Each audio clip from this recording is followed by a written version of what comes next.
e përmende helmimet, sidomos në këto, edhe ushqimet jashtë, edhe vera, vonë, kujdesin dhe aty në ushqimeve, nuk përdu tash me hy kështu në detajet të asaj, por helmimet janë të shpeshta, shtëpitë e shëndetit janë gjithmonë të mbushura me persona të cilët kanë vjellje diare nga helmimet.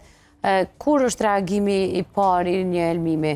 Sa po e konsumon ushqimin me një herë, mbas tetore, cila është e vërteta? Varet sa ka qenë ushqimi i kontaminuar. Për shembull, veza, produktet të qumshtit, janë ushqime që shumë shpejt mund me pas reakcion mas vaktit, po, kështu, mas vaktit, me njerë mas vaktit mund është me vrejt. Për shembull mishi ose produktet e tjera, për shembull një vak që ka kombinim të ushqime, njëri prej tyre ka qenë me ndaj bakterie izoluar, ato normal që ndoshta pak ma vonë, mas disa orëve ose edhe ditën e nesërme, po jo ma gjatë se dëmtetore vrejnë me njëherë.